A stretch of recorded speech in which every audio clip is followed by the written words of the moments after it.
When Aisha moved into her new home, she believed life had finally given her peace. The house was modest, the yard was clean, and the neighborhood seemed calm.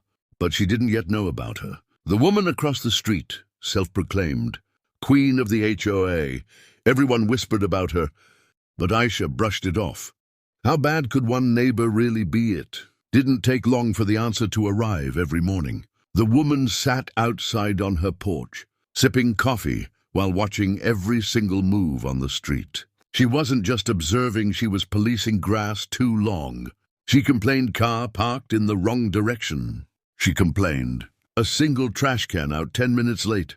Another complaint. And she wore her HOA authority like a crown. Aisha tried to stay invisible, minding her own business. But trouble found her anyway. One sunny morning, she placed a small flower pot on her porch, a simple clay pot with bright yellow daisies. It was nothing fancy, just a little touch of warmth to make her house feel like home. But the very next day, she found a note taped to her front door. The message was typed, "Anonymous and sharp, your flower pot violates neighborhood appearance standards. Remove it immediately or face a fine." Aisha laughed at first. A fine for a flower pot that had to be a joke. But when she asked around, neighbors told her the truth. It wasn't a joke. The woman across the street had filed countless complaints before, and people usually gave in, too tired to fight back. But Aisha was different.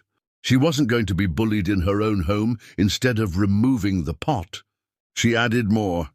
Roses lined the walkway, tulips bloomed in bright colors. Small lemon trees stood proudly near her porch. Within a week, her front yard had transformed into a cheerful little garden. That was the last straw for the HOA.